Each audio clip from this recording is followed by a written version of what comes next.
It is Thursday, June 18th, 2015. Welcome to the Alien Invasion number 147, a production of Galactic Netcasts. And I usually introduce Brad first, but since Anessa's back, we're going the other way around.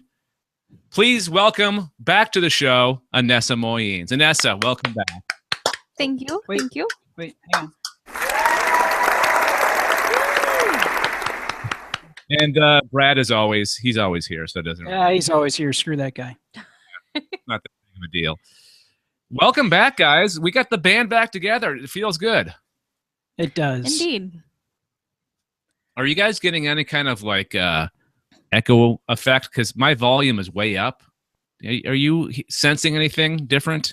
I don't hear. I don't hear any anything. Echoes. Nope. It's just really loud on my end. Okay. Huh. And doesn't really matter.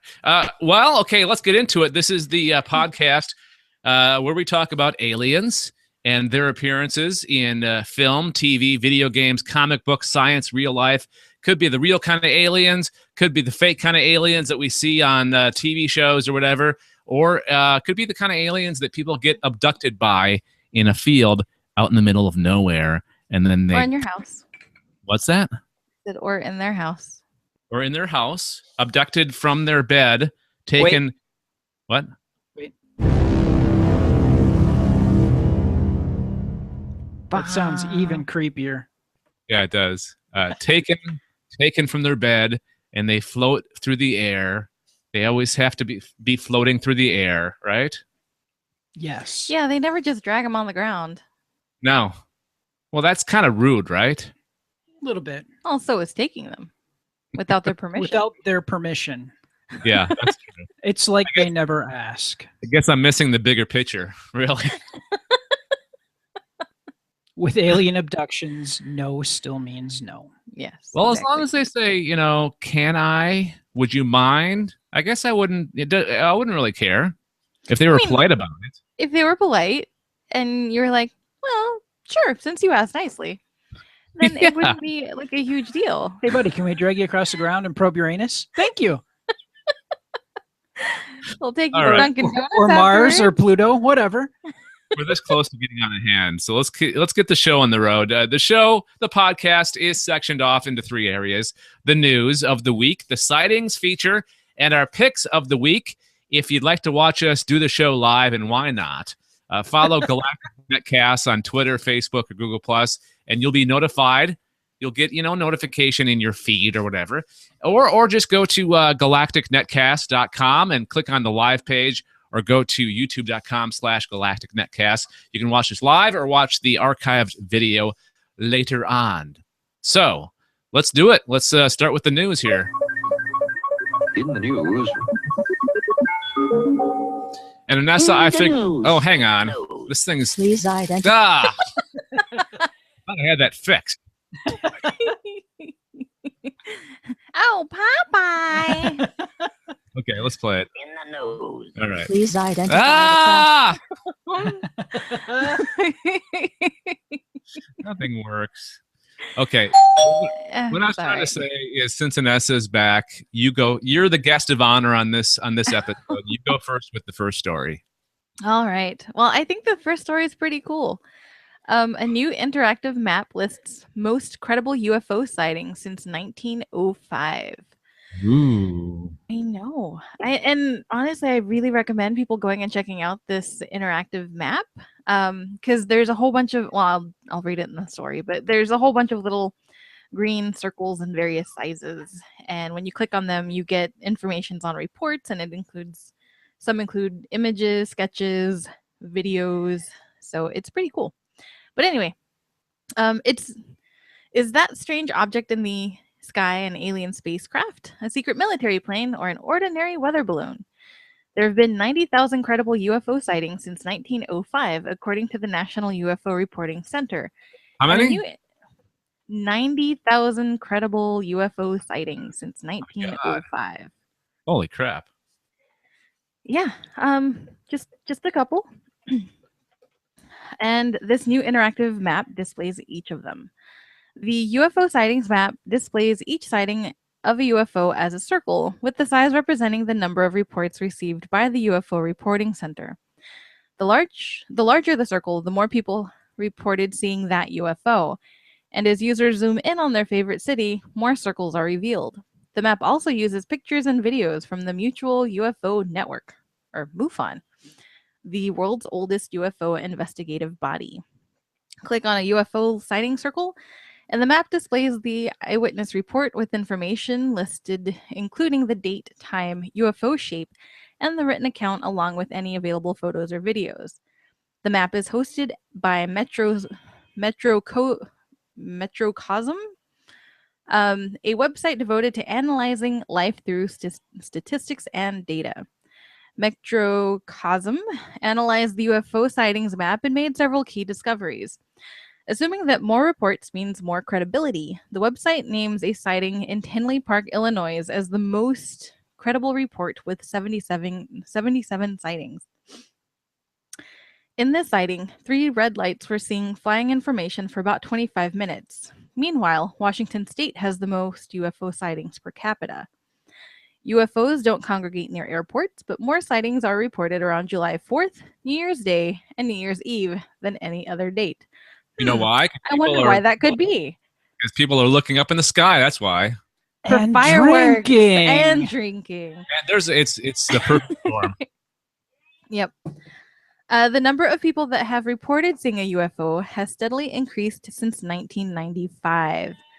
Anyone interested in learning more about the UFO sightings should check out the new interactive map, like I've said. But yeah, I highly recommend giving it a look.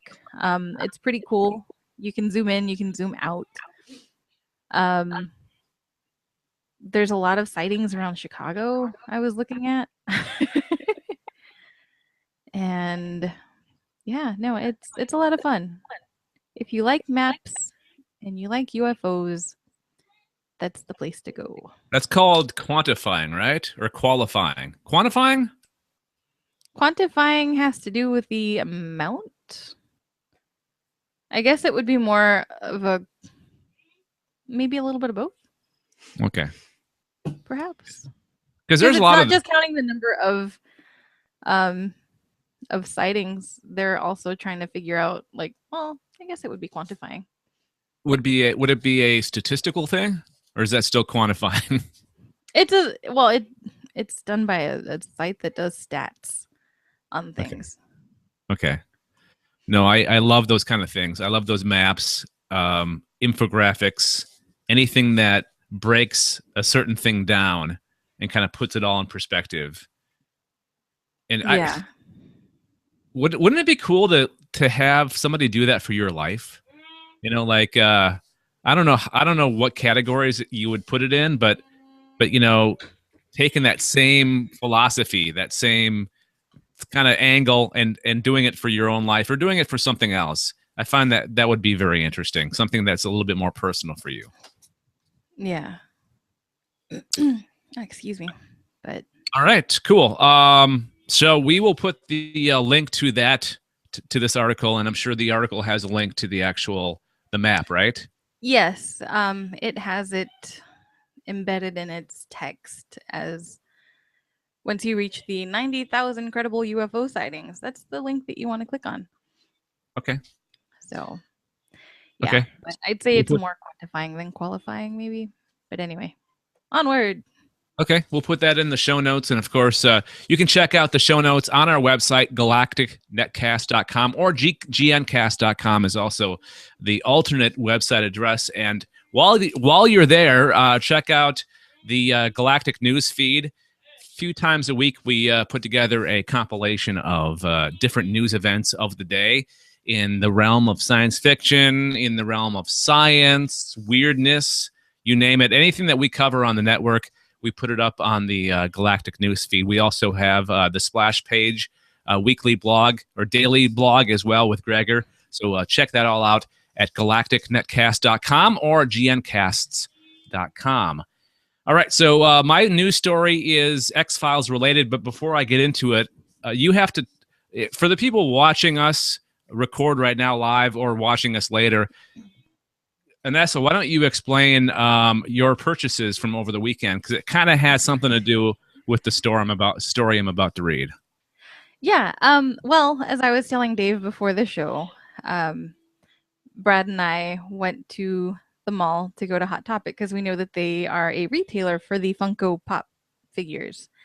And we were actually looking for the Sharknado shark, but came across Mulder, so I couldn't say no to Mulder. No. And then we went to Barnes and Noble afterwards because they also sell the Funko Pop stuff. And they had all sorts of different figures from Disney, and they even had like Futurama figures, which I really wanted to get as well, but I'm not made of money. But no, I lucked out and I found Dana, I found Scully, and then they also had the cigarette smoking man and one of the aliens, I guess, from Jose Chung's From Outer Space.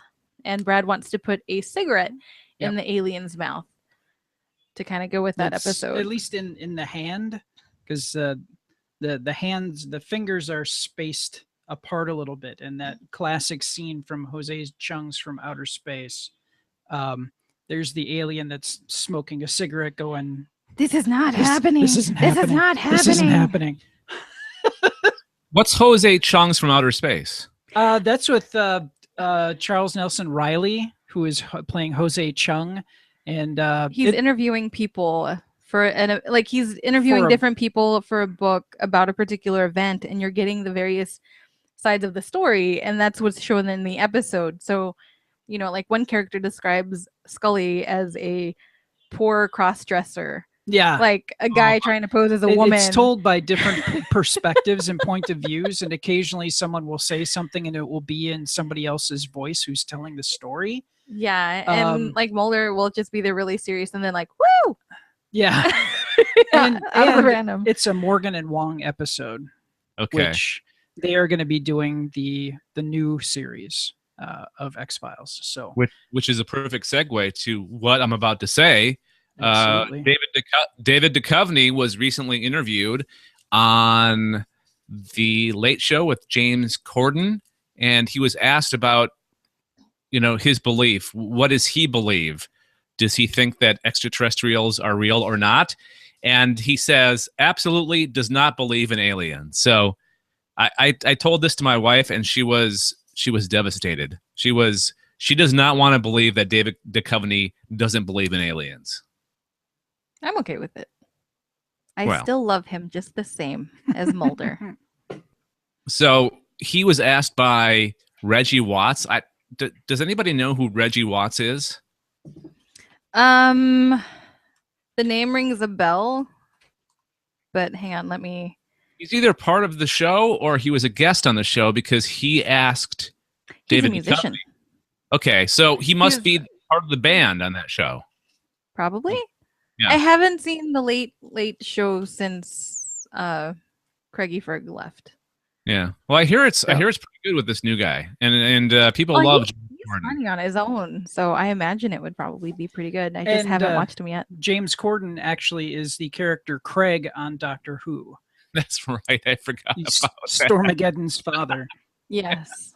Holy crap! I love that episode. Those 2 episodes. Okay, so this guy, Reggie Watts, asked Duchovny. I remember I used to try to answer. Okay, he asked him. That was Duchovny talking. When you started making the X-Files and there was all that zeitgeist happening, how much UFO research did you find to be actually interesting enough to believe in? He asked him. And Duchovny said, I remember I used to try to answer my fan mail because there wasn't much of it at first, and they would bring it to me. There were stories that people would tell me about being abducted, revealed Duchovny. They would just make me sad. I thought that these people had issues and they had to deal with. So the answer is no and never, he concluded. So again, David Duchovny does not believe in aliens, even though his character truly, truly believes in aliens.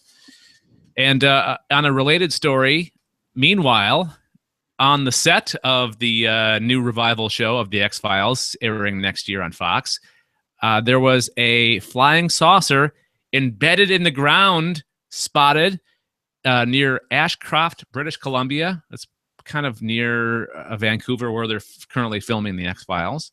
So it's kind of a semi-desert terrain, which could be standing in for Roswell, New Mexico, a supposed UFO crash site that's a big part of the X-Files mythology. So just to kind of sum it up, David Duchovny does not believe in aliens, and there's a semi or half buried UFO on the set of the X-Files. Done and done. Nice. All right, let's move on. If you guys don't have anything else to add to that, Brad, do you want to talk about your story? No. Oh, okay. Well, Just let's do the sightings. No. This is an interesting story that was found in the dailymail.co.uk. I just love saying .co.uk. .co.uk. Aliens know where to find us. Former astronaut says ET can track down humans based on changes in Earth's atmosphere. Oh, we're in trouble because the atmosphere is getting worse and worse. Hang on.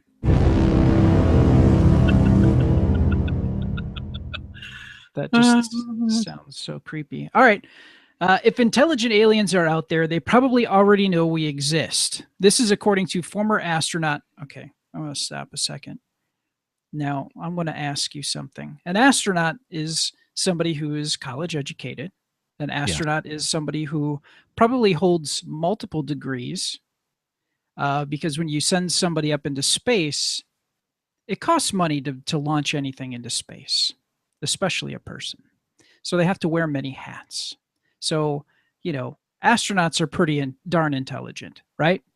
Yeah. Yes. I agree with that statement. But my question is, when you have an astronaut that says something like this, that ETs can track us based on our atmosphere, doesn't that just make you pause for a second and go, how much cosmic radiation did he possibly soak up? No, because that's how we're looking for life as well on other planets. Because it changes the spectrum, the spectroscopy of a planet. Yeah. If they See, have I was some sort very of, skeptical, but see if they have some sort of civilization going, and we see it towards the very beginning of their, say, industrial revolution. Sure. Then we're going to start noticing changes in the atmosphere. Sure. So, All right. You the way changed it my was, mind. the way it was welcome. stated, though, the way it was worded, it did sound kind of crazy. But It I'm glad that does. Jess is here to kind of steer us in the right The direction. voice of reason has spoken. All right. This is according to former astronaut John Grunsfeld, who today said that aliens may spot humans from afar from the changes we've made to the Earth's environment. We put atmospheric signatures that guarantee someone with a large telescope 20 light years away could detect us, said Grunsfeld at the Astrobiology Science Conference in Chicago. If there is life out there, intelligent life, they'll know we're here. Grunsfeld, who is now Associate Administrator for NASA's Science Mission Directorate, there we go, added, "Are we alone? Is the biggest driving question." In April, NASA's chief scientist, Ellen Stoffen, and the writing on this is absolutely atrocious. Someone needs to be beaten. Is it because it's a British website? No. No, the British know their grammar. Yeah. It's just this one isn't very good at it. Okay. In April, NASA's chief scientist, Ellen Stoffen, we could find evidence of extraterrestrial. There's a said quote, "We could find evidence of extraterrestrial life in 20 to 30 years. We know where to look, we know how to look, and in most cases, we have the technology." Jeffrey Newmark, interim director of heliophysics at the agency, added, "It's definitely not an if, it's a when. We are not talking about little green men. We are talking about little microbes." Okay, so yeah, I'm confused. The announcement has been prompted by the recent discovery of water by NASA in surprising places, like in my pocket. No, not in my pocket. Jim Green, director of planetary science at NASA, noted that a recent study of the Martian atmosphere found 50% of the planet's northern hemisphere once had oceans a mile deep. The same study found that water had been present on the red planet for up to 1.2 billion years, plural. I'm going to just spell check this as we go along and proof it. We think that that long period of time is necessary for life to get more complex, Stoffen said. Grunsfeld said at the time he was excited about seeing what form life beyond Earth may take. Once we get beyond Mars, which was formed from the same stuff as Earth, the likelihood that life is similar to what we find on this planet is very low, he said. I think we're one generation away in our solar system, whether it's on an icy moon or on Mars, and one generation away on a planet around a nearby star. Scientists using the Hubble recently provided powerful evidence that Jupiter's moon Ganymede has a saltwater subsurface ocean, likely sandwiched between two layers of ice. NASA's next Mars rover, scheduled to launch in 2020, will search for signs of past life, and bring samples for a possible return to Earth for analysis. NASA also hopes to land astronauts on Mars in the 2030s, which Stoffen says is a crucial key to the search for life on Mars. The space agency is also planning a mission to Europa, which may launch as early as 2022. It hopes to find out whether the icy moon is habitable. Meanwhile, the agency's James Webb Space Telescope will launch in 2018 to scope out the atmospheres of nearby super-Earth alien planets. We live in interesting times. You know what, though? It seems like these stories are recycling each other. It's like, this sounds very much like that thing that you talked about. I think it was either last episode or the episode before last. That scientist in Britain was basically saying the same thing, that we would find life within our... No, wait a second. No, we did talk about something related to that, but then that guy was talking about mechanical, if we were to find aliens or ET. Okay. Yes. But we have talked about a lot of the stuff that is mentioned in the article that we're reading right now. Yes, we have. We've talked a lot of what Inessa was saying about spectroscopy. We've been talking about, life, different kinds of life. Like we were talking about, mechanical life is not right, but mechanical probes and things like that being sent by other races to determine what's out there is probably what we're going to run into before we actually find actual life. Is what. And we've also, and we've also talked about the solar system, how we'll find life probably on a Europa or something like that, a body in our solar system, life of some kind, probably very soon, within the next decade. Yep. Okay, just wanted to make sure I wasn't crazy, because I know we've talked about a lot of that stuff. You, sir, are anything but crazy here. Okay. Well, I was tested, so. Fair enough. Is that all you got, or you got more? That's all I've got on that story. That is it. Okay. Well, the good news is, I've got a couple of pieces of good news here, folks. The good news is we have some great stuff coming up, including the sighting segment and our entertainment picks for the week. But we would love to hear your feedback, and we've got a few easy, different ways to go about that. We have our email address, which is galacticnetcasts@gmail.com. That's galacticnetcasts@gmail.com.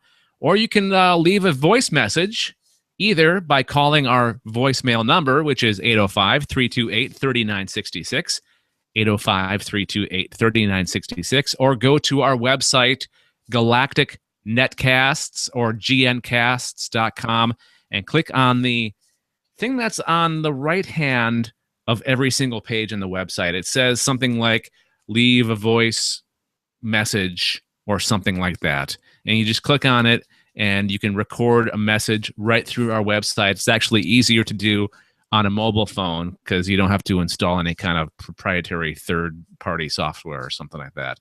So again, email galacticnetcasts@gmail.com, voicemail 805-328-3966, and the recording thingy on the website thingy at galacticnetcasts.com. We want to hear your thoughts on the stuff that we're talking about on the alien invasion. Let's do the sightings.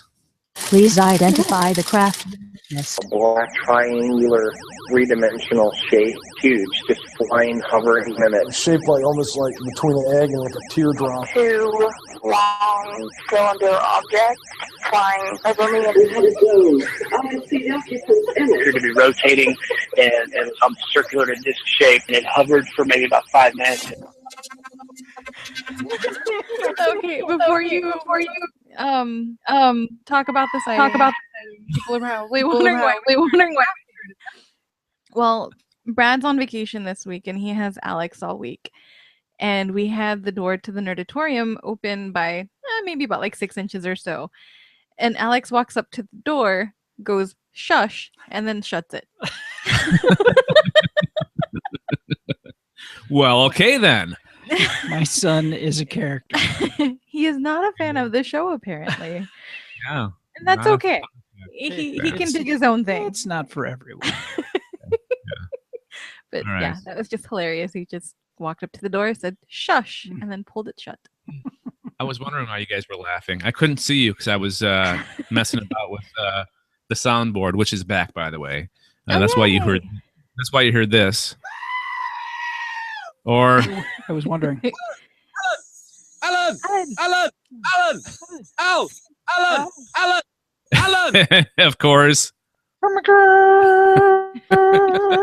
oldie but a goodie. All right. Yep. Let's talk about the sightings. The sighting of the week, which was in Vermont. And this is not too long ago. This is like 2014 or something like that. I had the date here, but I don't see it now. I thought I had the date. I don't know. Anyways, Fairfax, Vermont.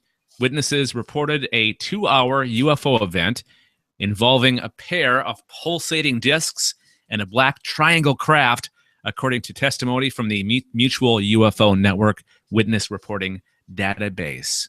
They are heavy on the show tonight because Anessa was talking about MUFON in her story.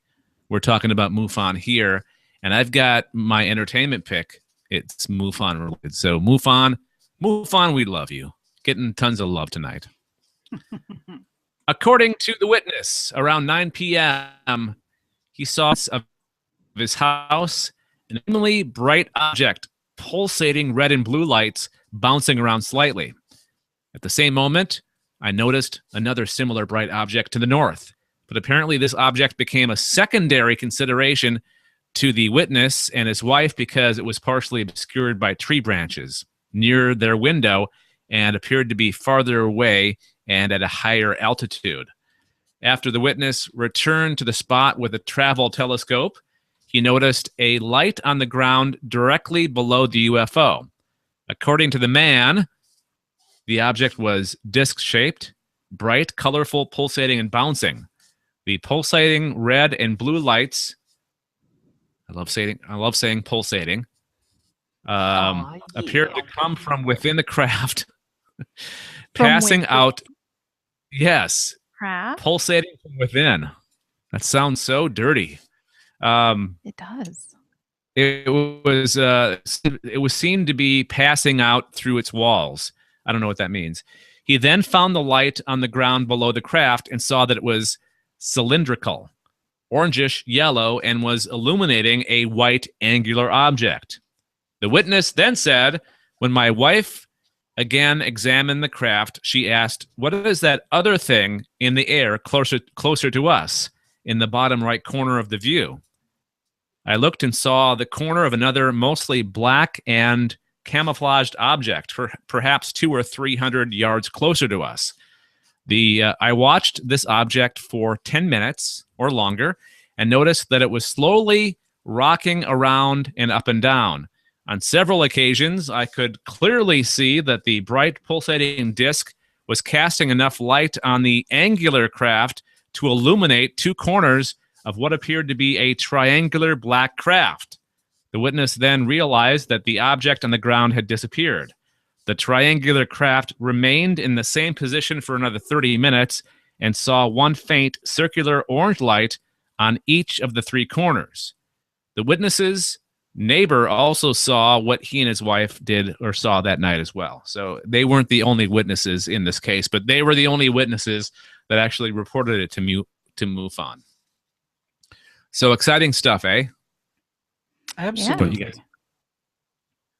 I have a theory.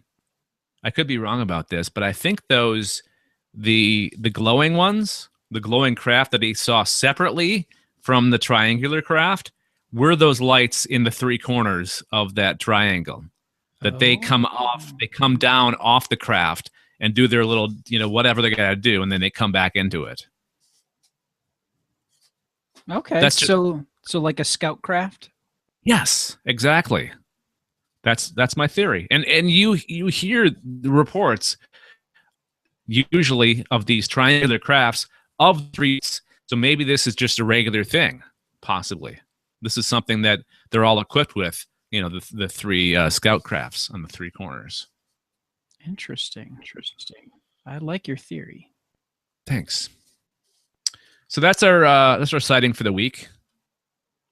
And I'm gonna stick to my story. It's not my story. I'm gonna stick to their story. It sounds good. I like it. All right, let's move on. You guys got any feedback on this before we move on to the picks? That's crazy. Crazy things are afoot in Vermont, dude. But any thoughts though? Any? I know it's pretty. I spelled it out pretty plainly. I mean, I gave the report that they gave to MUFON, so I guess there's not much more to say, right? Yeah. No. I wonder if they're there for the syrup. Or the cheddar cheese. Or they're... Bite your tongue. The only cheese that's worth eating is from Wisconsin, dear. Yeah, you're not a true Wisconsinite yet. You're not there yet. That's because I'm a Texan. Yeah. Oh, you'll learn. I'll always be a Texan, no matter how long I'm away from the state of Texas. You can't kill that. Pretty much how it goes with like 95% of the people from Texas that have moved away. You'll have to yank the state of Texas out of my cold dead hands.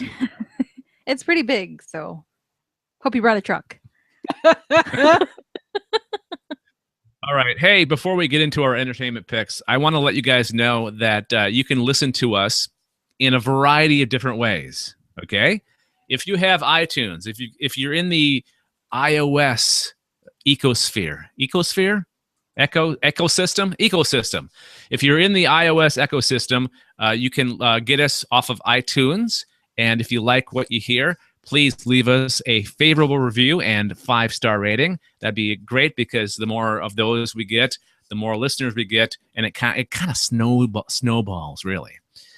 You can listen to us on Stitcher if you have the Stitcher app, and you can also leave us a review on Stitcher as well. Or we've got pretty much anywhere that fine podcasts are given out via apps, or you can even go to our website, galacticnetcast.com, and just play the podcast episodes off the web page. How 1995 am I? Off the web page. You can do that as well. And we have also other various subscription options that you can go to find out more about by going to the subscription or subscribe page at galacticnetcasts.com. All right. Speaking Let's move on to about the 90s, sorry, and 1995, well, not specifically 1995, but like 1999, I found a pen amongst my things when I went home a couple of weeks ago down to Texas, and amongst my things was a pen from Y2K, the new millennium, and it made me laugh, so I had to bring it back. So. Did it say anything about the millennium, the Y2K bug, or just it was just celebrating the millennium? It was just celebrating the millennium. It wasn't like the end is nigh, all things are going to crash because of the Y2K bug. But it kind of made me laugh and think about the craze and the panic of, oh my goodness, what's going to happen when everything switches over to 2000? Things are not going to work anymore. That we're programmed a particular way because someone forgot to have it continue beyond 1999. And that was a genuine concern. I mean, people were freaked out. It was a genuine thing, and it was like this weird reminiscing thing about like all the panic and all the worry, all the concern. that never It's like- happened. It's like when you find that box full of stuff that you forgot you had. You're like, oh. Yeah, Good it was just kind of weird. Like my mom was like, "Oh, I found this bag of your stuff. Like you can look through it and see what's in there." And I'm like, "Ooh, Y2K bug." Aww. So, All right. anyway. All right, Anessa, do you want to continue talking and start us off with the picks this week? Sure. My pick for this week is a movie called The Visitor from 1979. The short synopsis that's on Amazon, at least on the streaming part of Amazon, says an intergalactic warrior battles alongside a cosmic Christ figure against a demonic 8-year-old girl and her pet hawk as the fate of the universe hangs in the balance. This sounds really terrible. Think like the Omen and space Yeah. with the bird. Okay. Okay, I It see had where kind of that vibe to it because you had this guy who had long blonde hair and a beard, and he was talking to all these children about this ancient evil that went down to Earth and mated with some women. And now his evilness is passed on through generation after generation. And the latest incarnation of this evil is an 8-year-old girl. And I assume the intergalactic warrior, which is a rather old John Huston, with pimp music. Oh my good lord. Goes down to Earth to try to stop the girl from doing her evil things and protect the girl's mother and bring the girl back and save the planet Earth from this evil. And every time John Huston, I don't even remember his character's name. Jersey. His character's name is Jersey. So every time Jersey is about to appear in a room, walk up a flight of stairs, just appear on screen, this like music starts to play, and you Starsky have to and Hutch era 70s music. and you half expect him to walk out in like a coat and a pimp hat with a feather. Yeah. And he's just taking a stroll up or down the stairs or into the room. Nice. Oh my goodness. So yeah, you have this little girl who and all of this takes place in Georgia. It takes place in Atlanta. And so you've got this little girl with a southern drawl going, "Where's my mommy?" And because the mother kind of runs off, and it has Lance Henriksen in it as the mother's I love that guy. boyfriend. Yeah, He's awesome. Frank Black, if they watch Millennium, and he was an alien and Lord, all sorts of he things. looks so young. And he's so young, and it's like I forgot he was this young once. But he's in it, and he's the little girl's mother's boyfriend. But you've got like this whole conspiracy going on of trying to have this woman create more evil children so they can take over the world, I suppose, keep the evil going. Her womb seems to be the factory of, she's got an evil factory uterus. Yes. Yeah. So it's, I think the overall concept of having an evil child, like this alien come down to Earth, impregnate a woman, make evil babies, and like, okay, that's a fine storyline. And then you have someone also coming to Earth to try to stop the evilness from spreading and contain it and bring it back home. That's fine too. Like, I don't think the entire idea was bad, but I think the execution was bad because it was just all over the place. And yeah, but there were visuals done for the sake of being artistic visuals. It was pretentious, I guess would be the best way to say it. It just like rode the line of pretentiousness and 70s television. Oh, it was a TV movie? No. That's kind of the sad part. Yeah, no, it wasn't a TV movie. It could But have no, been fun.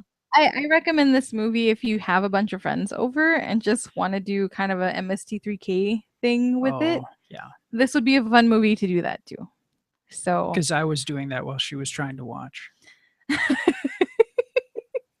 Were yeah, you fine with him trying to do that, Anessa, or were you getting pissed off at him trying to Oh do no, the? I enjoy that sort of thing. I mean, I watch MST3K. I mean, I don't hate it. No, because I'm funny. So no, I enjoy it when he does his riffs on a movie, because sometimes I'll join in on it too. So it's not just him. And it's usually what she's thinking too. It is. So he's just saying out loud what I'm thinking in my mind. So, but no, this would be a wonderful movie for that. But like I said, the general idea I don't think is a terrible one. It's just they didn't quite do well on the execution because I think they were trying to be more artsy than they should have been in some cases. So, but no, I say if you have Amazon Prime, and invite some friends over with pizza and beer and give it a watch and make fun of it. It'd be fun. Sweet. It's kind of a weird pick and recommendation, but I think this would be really good for that. Okay. All right. Okay. Thank you, Anessa.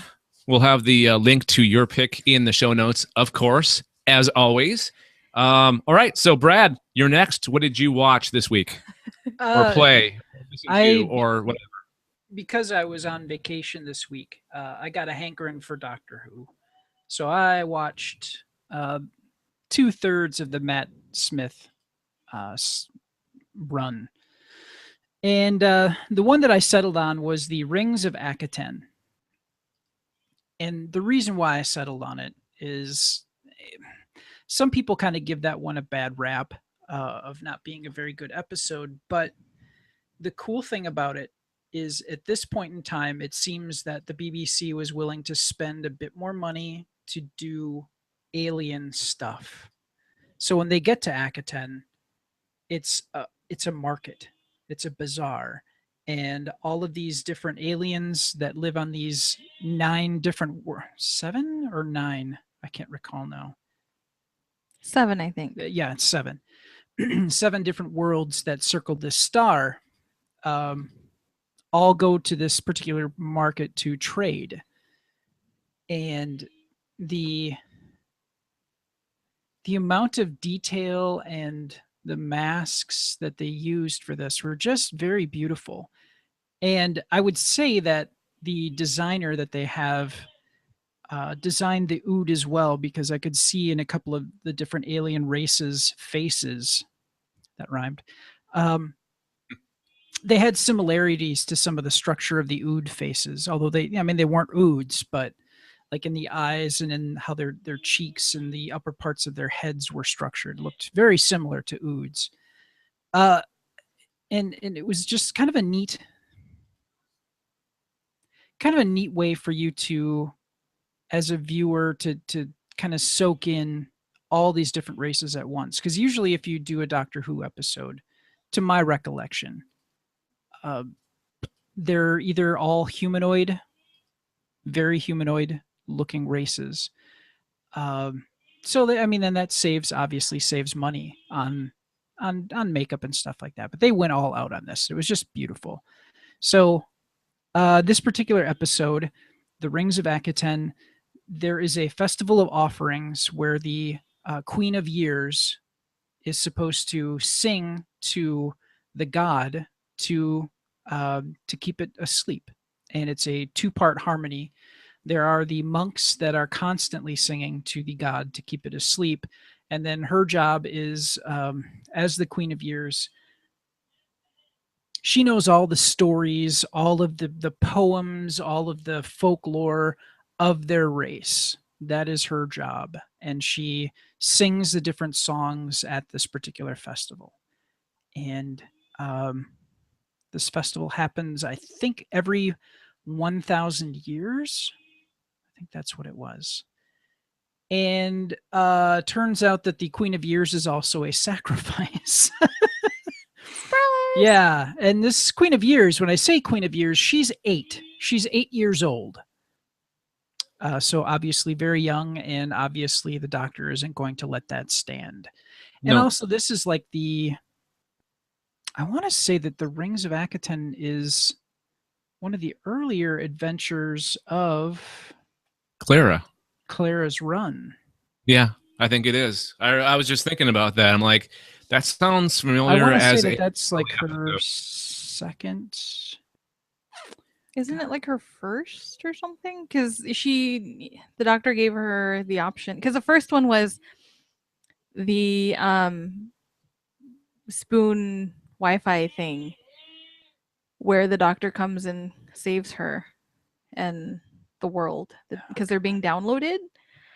And then I think it's after that episode where he has her go on an adventure and he asks where she wants to go, and she's like, well, you know how when someone asks you what your favorite book is or movie, you totally forget everything out there, so you don't remember what your favorite book or movie or whatever it is.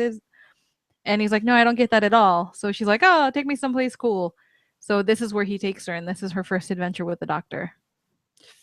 Okay.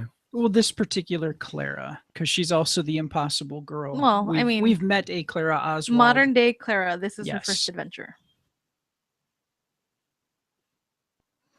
Yeah, so main timeline, Clara. Second episode, first major adventure. Yeah. Not counting the Wi-Fi thing. Yes. And the Great Intelligence. So there you go. Okay. It's originally done in April 6th, or I'm sorry, aired April 6th of 2013. And it's 45 minutes long. They usually tend to be about 42 to 45, 46 minutes long. So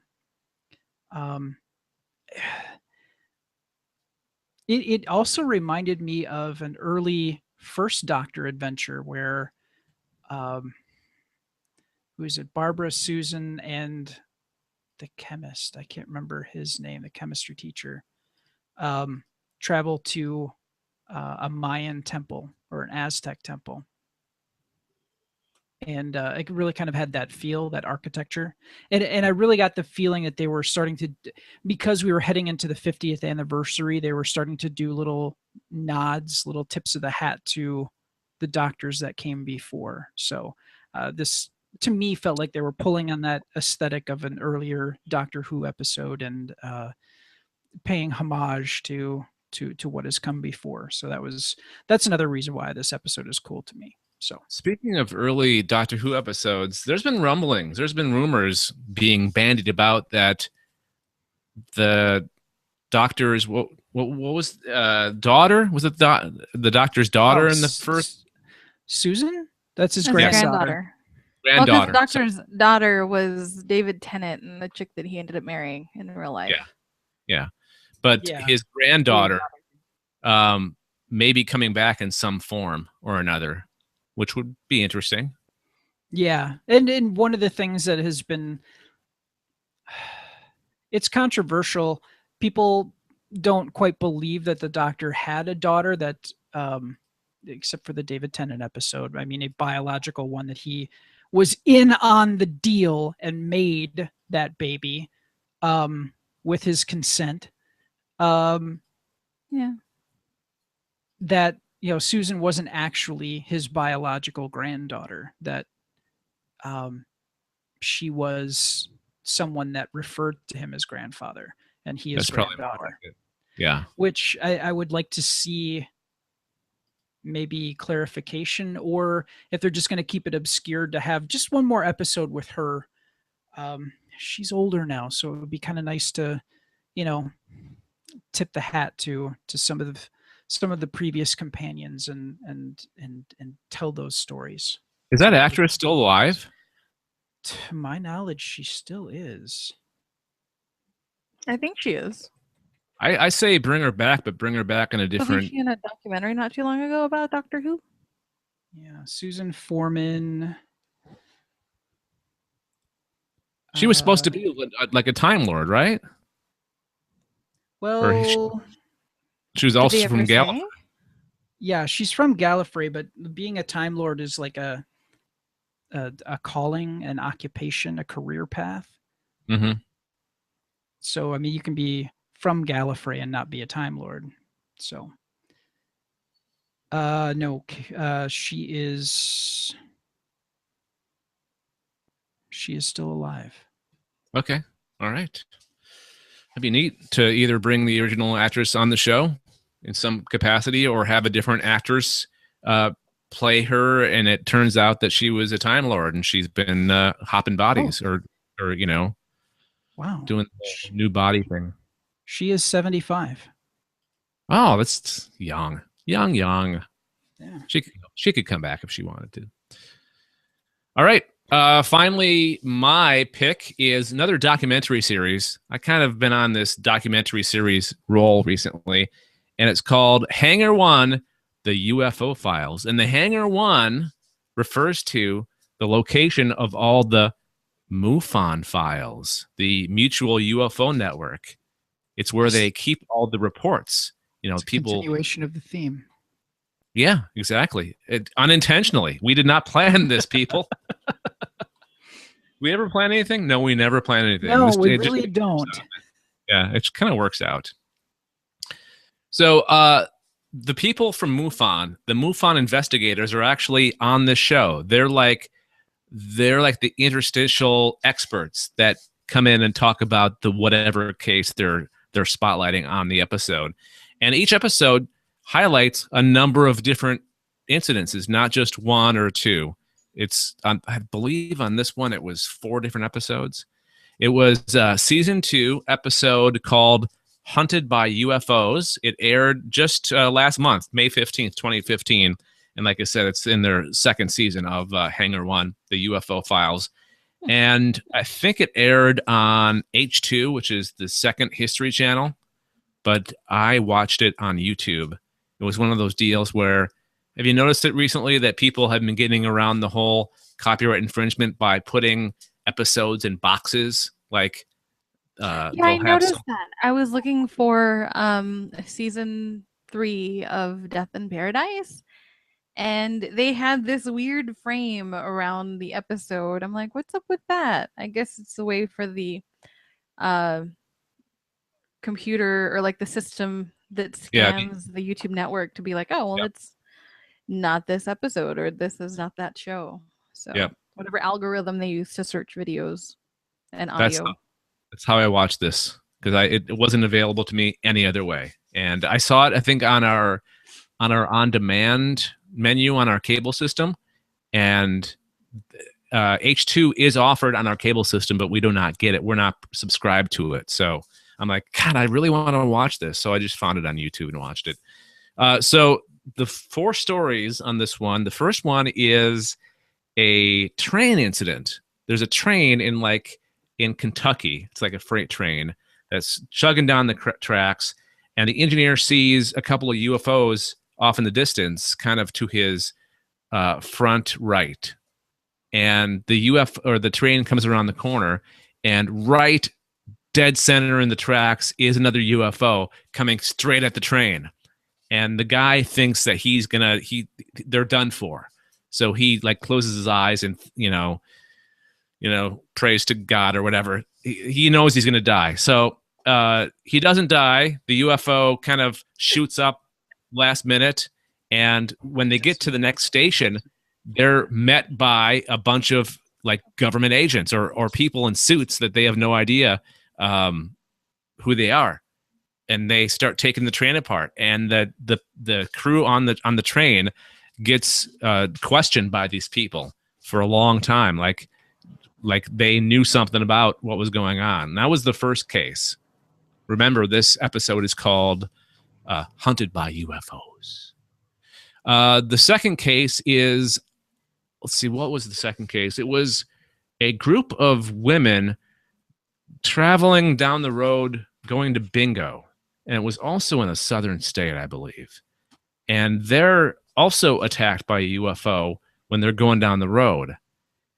And then the third episode, or the third story, is a family that's hunted through time, like generations of people. They keep on getting visited by UFOs and aliens. And then the fourth one is the a police helicopter, a more modern day tale where the helicopter encounters a UFO. It's like a police helicopter in Glendale, California, and it has an encounter with the UFO. So that's 4 different incidents on this one episode. That's a lot for you. That's big bang for your money, or the bang. What's that phrase? I don't remember. Buck? Bang for your buck. Yeah, exactly. So, again, how long is an episode? it's like an hour long. Oh, okay. So They really cram it in. They really cram a lot in that 60 minutes. that's what she said.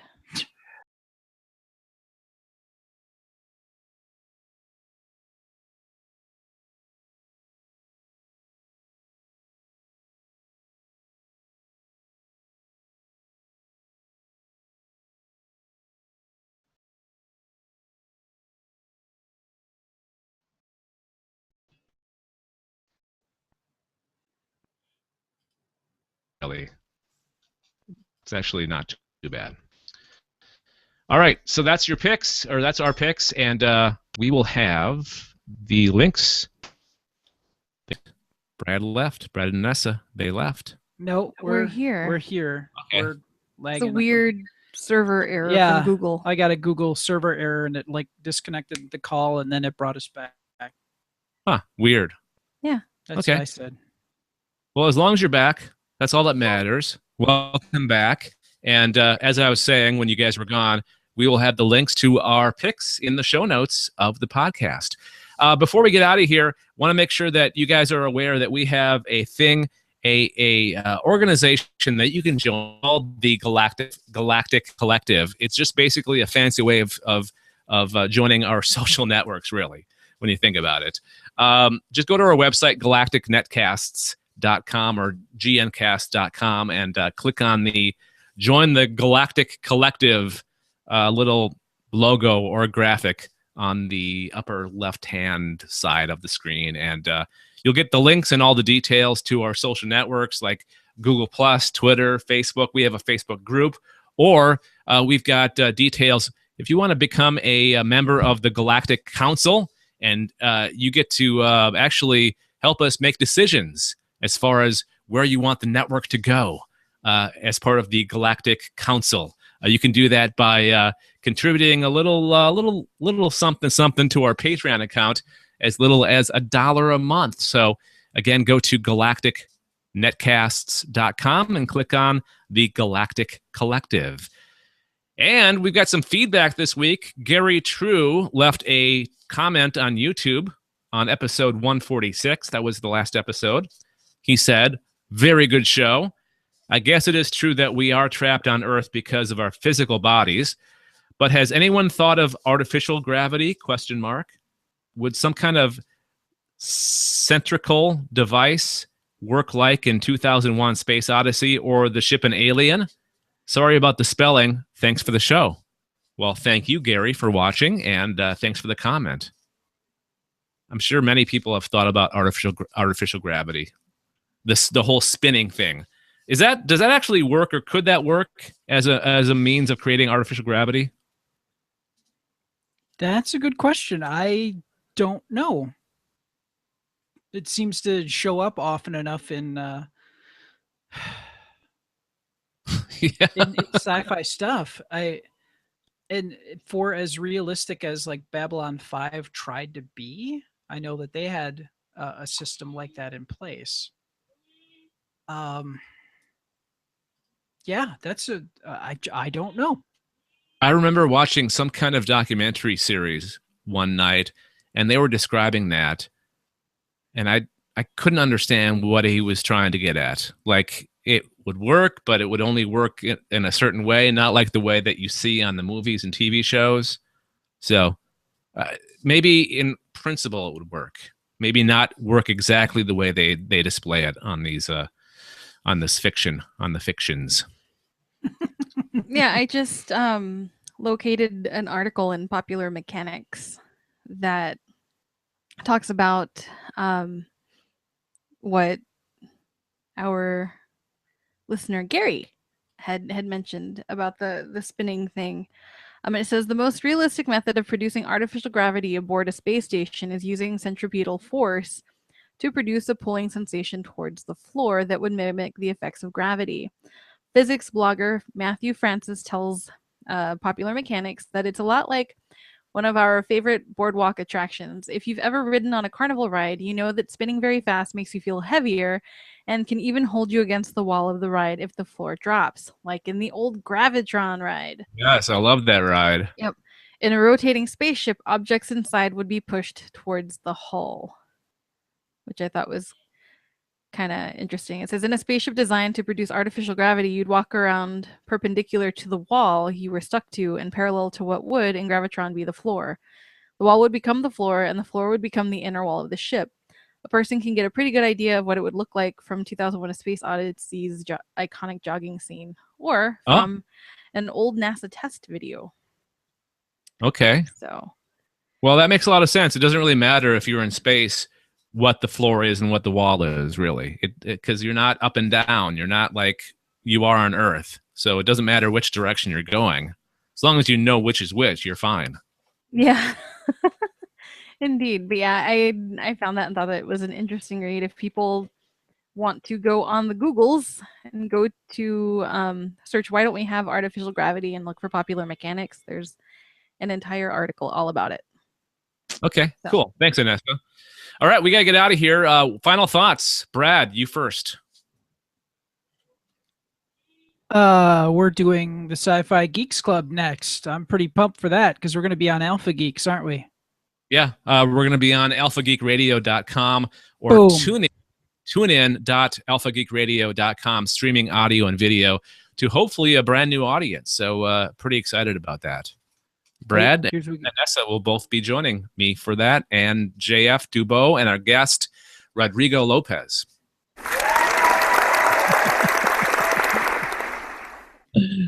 All right, Anessa, your final thought, please.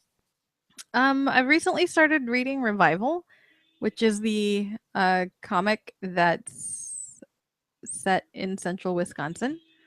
It's really good. I highly recommend it. Okay. Written by Tim Seeley, who is a former Wausau area native. Yep. Nice. All right. Well, thanks for listening, everybody, and we will talk to you guys next time. Woohoo! Bye! Bye!